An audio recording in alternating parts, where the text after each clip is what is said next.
What's up, y'all? It's your boy Niner Faithful. How's everybody doing? I know everyone's having a legendary day. It's football day. And of course, we're going to go ahead and get you ready for Niners Falcons. So apparently everybody can post before we even go live. That's what's cracking. What's up, Brian? Good to see you, baby. Of course, we feeling to get this done. Damien, good to see you again. Back for another show. What's up, Niner family? What's up, fam? How you doing? But of course, before we get you started with our preview, we got to remind everybody it's football day. Go ahead and save 10% with the promo code Beat the Falcons. Visit NinerFaithfulRadio.com/shop. You can get your dope shirts like these and many. I mean, just go back. Y'all see me every week. Save 10% by using our shop49ers.com affiliate link and help out Niner Faithful Radio. Link was in the description of this video or podcast. Go to SeatGiant.com. Use the promo code Niner Faithful Radio to save on all your theater, concert, and sporting event tickets, as well as help out the show. Follow us on social media on Facebook, Instagram, and Tumblr at Niner Faithful Radio, and on Twitter at Niner Faithful R. To see everywhere you can subscribe to the show, go ahead and visit NinerFaithfulRadio.com/subscribe. And go ahead and catch our game day shows. You're listening to the pregame, but we got halftime coming to you at halftime. And Jamie will be live today at 9 p.m. with the post-game show. Ladies and gentlemen, faithful of all ages, let's get the show cracking.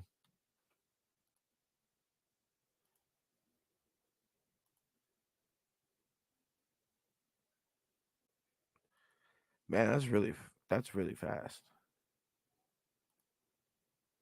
Boy, didn't even have enough time to even.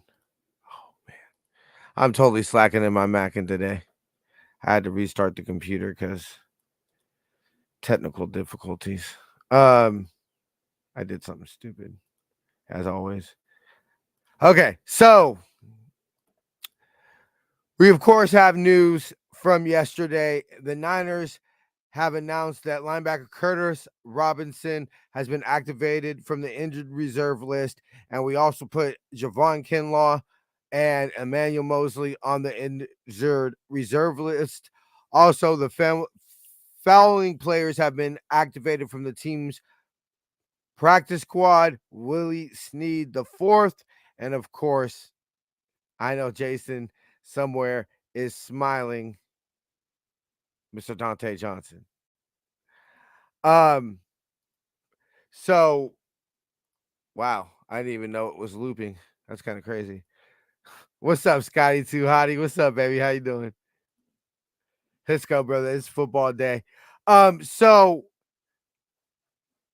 I mean, Javon Kinlaw is going to be on the team next year because he signed a 4-year deal.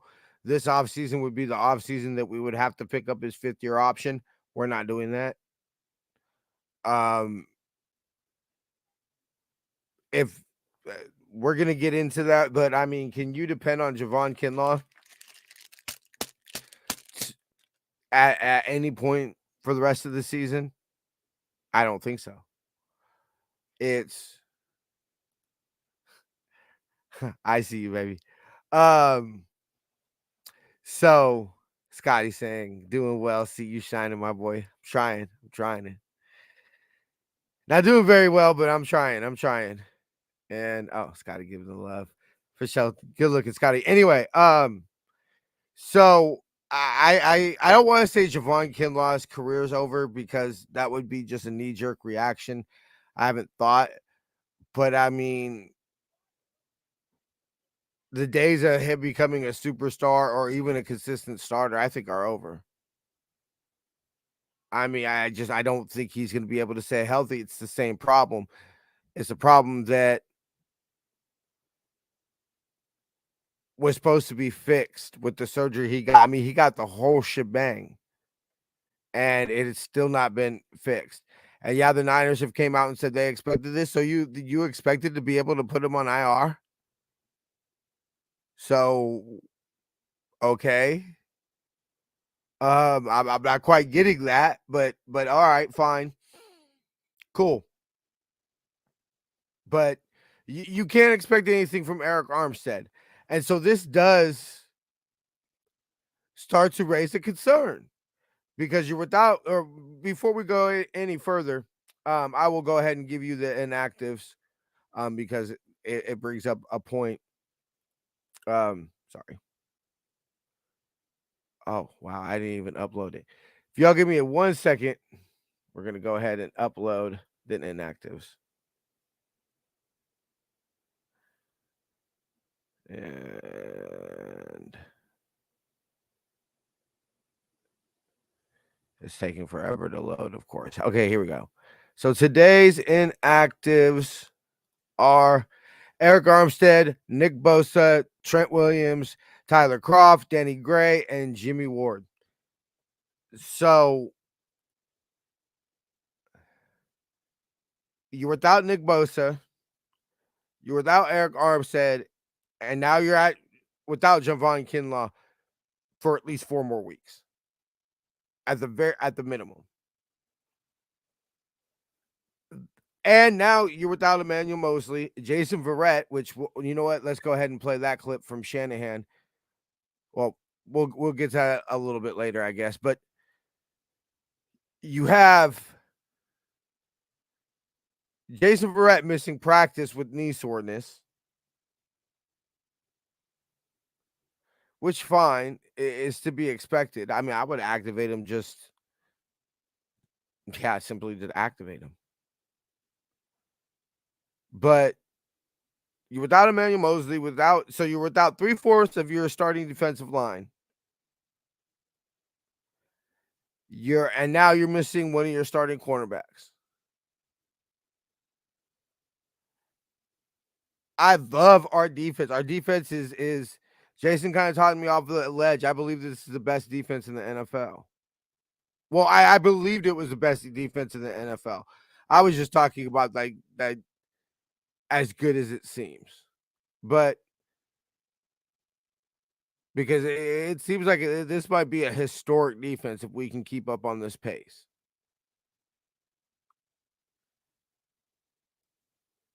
But I'm disappointed because now you're talking about now you're missing 4 starters out of 11. Really 5 if you include Jimmy Ward, who is back but now is going to miss, at least I would assume. They said they'd reevaluate in 10 days. So that's basically 2 weeks. So he's missing this game and maybe come back for the Chiefs game, if not the Yams game. So, by the way, thanks Kim and Ruben for the thumbs up. I really appreciate it. So it's a little bit concerning, and you'll see it in my dictation with the score. Now, I believe the Niners are going to win, just because I believe the offenses start to look better. And you know what? Why don't we go ahead? Let's play that clip from Shanahan about Verrett missing practice.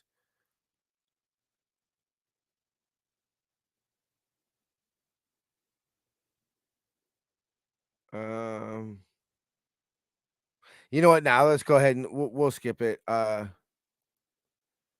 we have been on fire. The D has been on fire, bro. So if we keep this going long enough, bro, me this guy might roll up a blunt like old times. Anyway, offense defensive comparison. So we're scoring 21.6 points a game. They're allowing 24.4. We have 200.2 passing yards per game. They're giving up 278 at 0.2. We got 138.8 rushing yards per game. They got 114.8. Total offense, 449. They're giving up 405. First downs, 90. They're giving up 113. By rush, 38. They're giving up 39. Pass, they're giving up 69. We have 43. Sacks allowed, we've allowed 9. They've got 12. That is a bit concerning. Turnovers, they've taken the ball away 6. We've given it away, or taken away 7. We've given it away 6. And on third down, we're 40.91%, and they're allowing 47.14% on third down. So this is where I believe the Niners have to step it up this week. A few more notes while we get in to this. I have to take a sip of Gatorade, y'all. Y'all got to excuse me. Matter of fact, why don't we go ahead and do this? We'll go ahead. We'll take our Twitch break. We'll go into... We'll take our Twitch break. And then we'll get into the notes and defense. Where is it? Okay, here we go. See y'all in 3 minutes.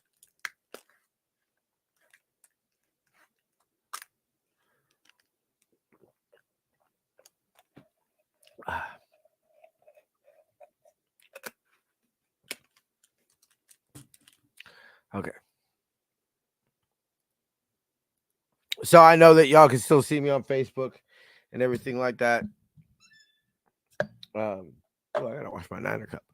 I forgot to do that. So I'll give y'all a little sneak peek. I like to give the people who watch on YouTube and Facebook a little sneak peek ahead into the rest of the show. This date Niner history, it's not gonna be the best because there's no highlights or anything for me to watch, but it's the first ever Niners Falcons game. So we play them exactly here. I'm gonna pay the math budget this week and do it. I can figure it out.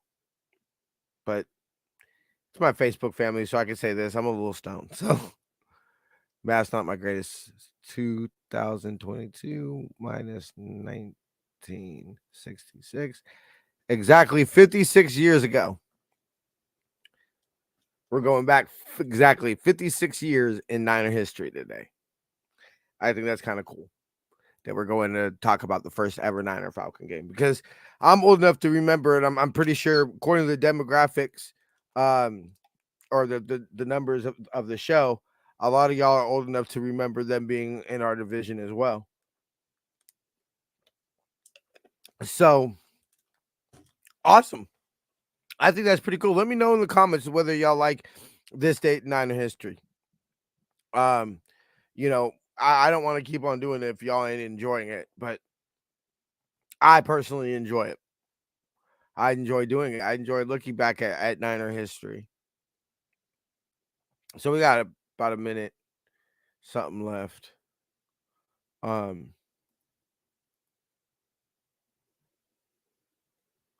got 3 people watching on Facebook, 1 person watching on Twitch. That's sad, but we didn't ever watch the game. Okay, let me see. We're going to still dominate this week, even though we have so many different players out today. I mean, see, I want to believe that. But if they can run the ball, because that's what they're going to want to do. And if they can run the ball on us today, it's going to be a closer game. But yeah, if we can stop the run and force Mariota to pass, which we'll get to in my keys to victory. Yeah, I mean, I think that this game could get ugly. We're on YouTube and Facebook only, so I'll go ahead and say this. I have the Niners winning by 10. I won't give you all the score, but I have the Niners winning by 10. And so I think it's going to be a closer game than people expect. Maybe a game that's never in doubt. You know, maybe we're up 17 and then they score a touchdown late. We're up 13 and they kick a field goal or something. But what I'm saying is I don't expect it to be a blowout like it was last week. But I think that the way that you will see us win is, even though it's a close game, hey, their players are making some plays. Kyle Pitts is active. So, you know, Kyle Pitts makes some plays. Whatever happens, we just have more playmakers. Now, yeah, we're missing some of our playmakers, but we still got Fred Warner. We still got Dre Greenlaw. Demetrius Flanagan Fowles is filled in nicely. Charvarius Ward has proved out to be a CB1. That was one of my main keys in the offseason, which what can make the Niners a legit Super Bowl contender is if the secondary truly is as good and that everybody thought it could be. And it seems to be, that we're a legit Super Bowl contender. But you're starting to chip away at some of that depth. And now maybe somebody who's only used to playing 10 snaps, 15 snaps, now has got to play 40. And it's a trickle-down effect. But I will say, thanks for sharing in the group, by the way, Kim. I will say that I am happy that we are adjusted, and there should be no excuse for a slow start. If I could speak today. All right, are we back from Twitch? Yeah, we're back from Twitch. All right, cool. So we're going to go ahead and move on to some of our notes.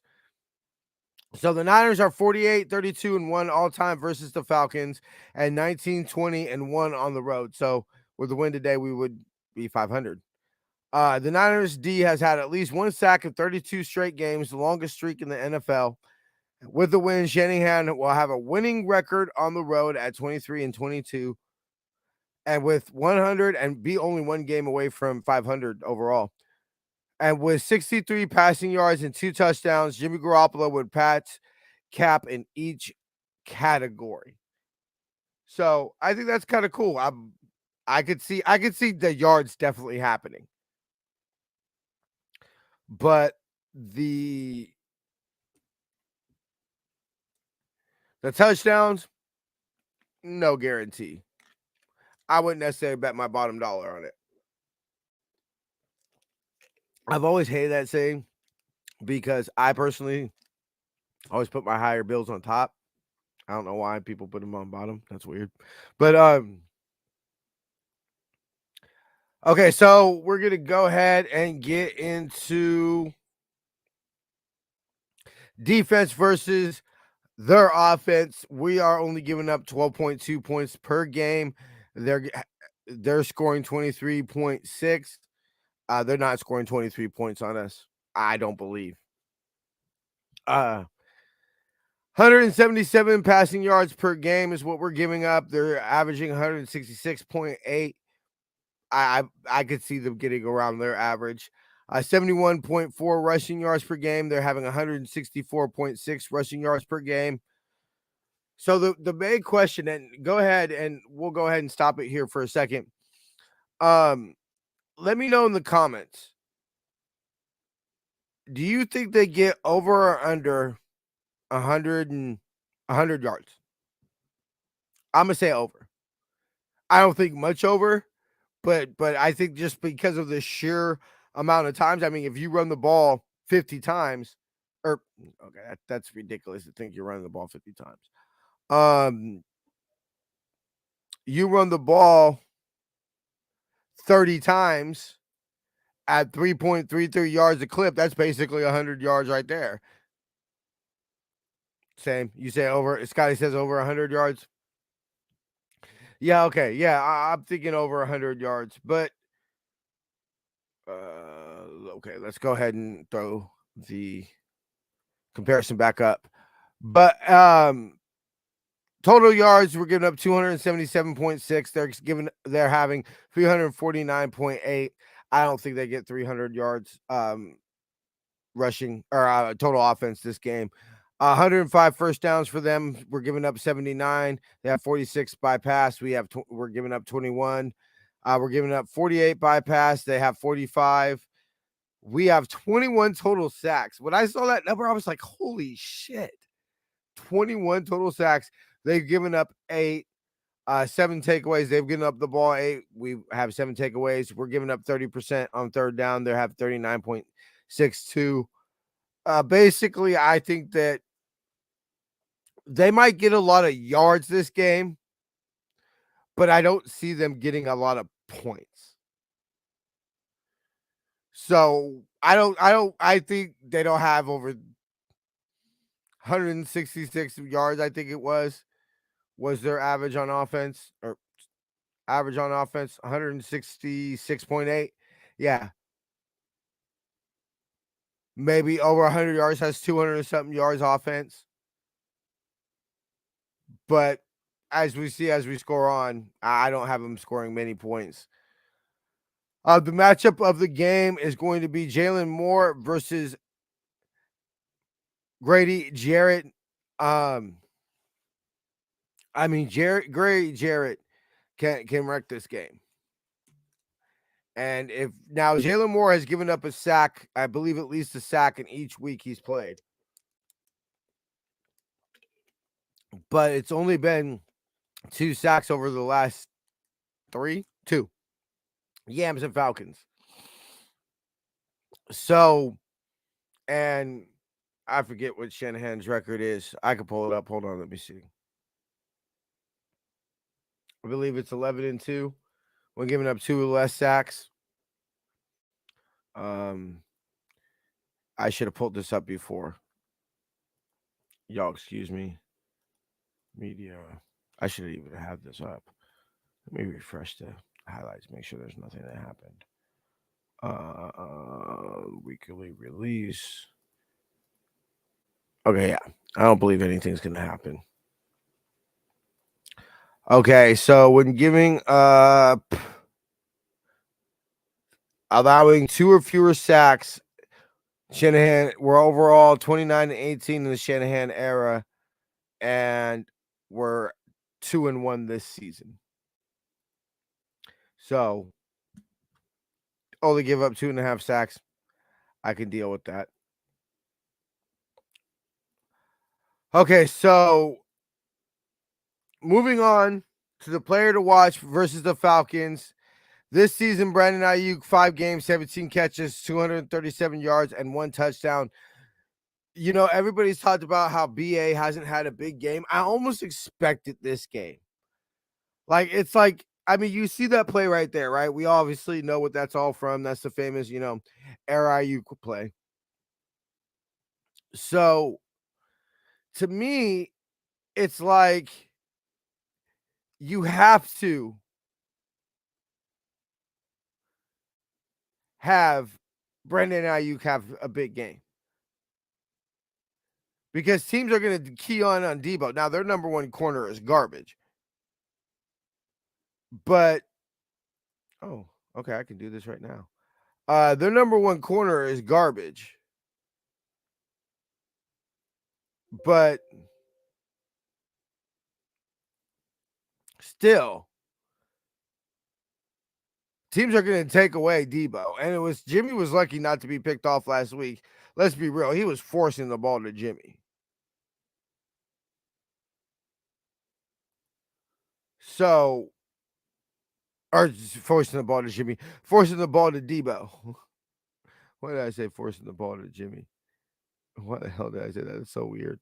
Why is it not letting me change the thumbnail? So I fully expect BA to have a big game. I don't know. To me, I just have a feeling he's gonna break out. Brandon Ayuk is too good of a receiver not to have a breakout game. So he is definitely going to be my player to watch. Now, okay, moving on to this date in Niner history. A cool date.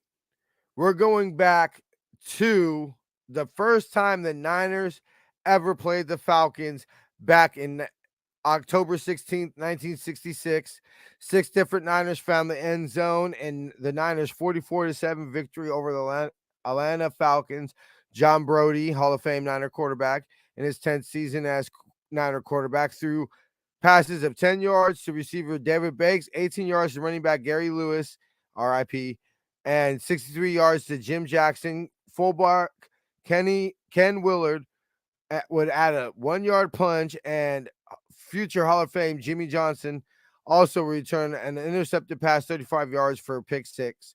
Quarterback George Maurer would step in for Brody in the fourth quarter and found wide receiver Dick Witcher for an 8-yard dart and the final score to make the score 44-7 Niners. John Brody would finish the game going 16-24 for 248 yards and 3 touchdowns. Myra would have 3 of 5, 30 yards, 1 touchdown, and Billy Kilmer would come in and go 2 for 7 for 50 yards and a pick. So that's just 8 and Niner history. I thought that was a cool one.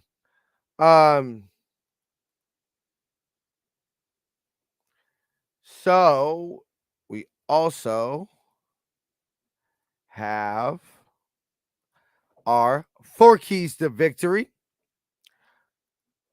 Key number 1, focus on the game we are playing. With the matchup coming up against KC next week and being at the end of a long road trip, it would be easy for us to overlook ahead. But we must respect the Falcons. We're only 3-2 and have battled the last 2 weeks to get to that point, and it would be a gut punch after all that hard work to come back home and be 500.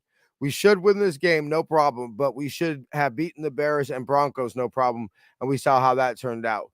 We cannot go into this game and think we're going to simply roll out the gold helmets and get the dub. I mean, pure point blank.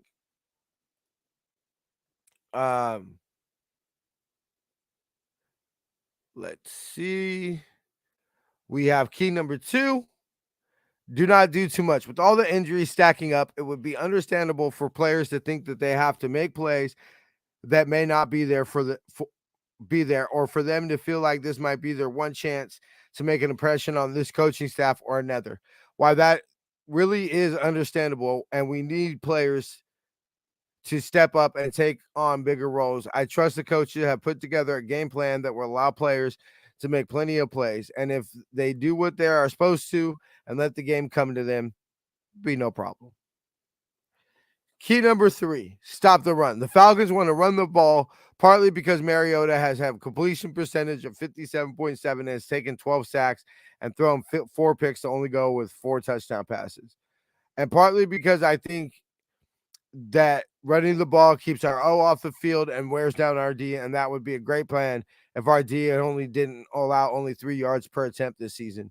Now, I understand that overall the D might take some hits this week, but injuries are starting to chip away at our depth and might not allow us to rotate the players like we would like.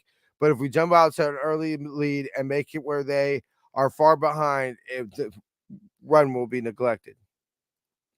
And then key number 4, take over Atlanta. According to Vivid Seats, it is expected the faithful will outnumber Falcon fans in their own stadium. We all know how well we travel as a fan base, and I expect this game as a home away from home game. I expect us to make it a home away from home game. If we have a fast start and allow the juice and Niners and bang bang chats, I have a feeling it's going to make a long day for the Falcons. And ultimately, ladies and gentlemen, faith of all ages, that's why I think the final score will be 27-17 Niners. And you'll see us get the dub. All right, we got a couple comments. What's cracking, First Take? I see you, baby. Bang, bang. I see you, Mark. Bang, bang. Niner gang, baby. All right, y'all. Well, we're going to go ahead and get up out of here. But before we do, we got to remind everybody, please tune in to our halftime report. Jason does actually an excellent job, and Jamie does a great job at the post game. It'll be coming to you 9 p.m. here on the West Coast.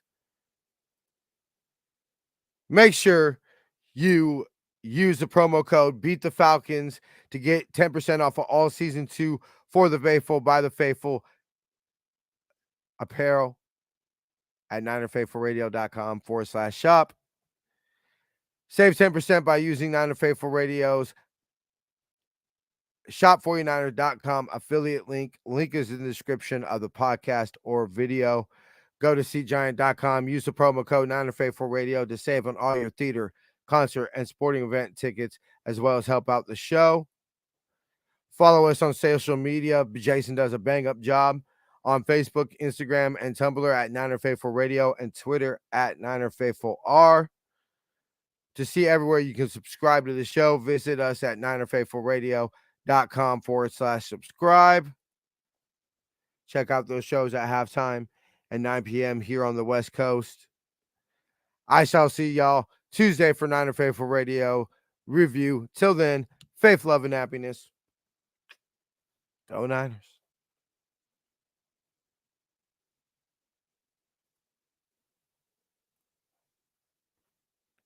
Good looking. Deuces.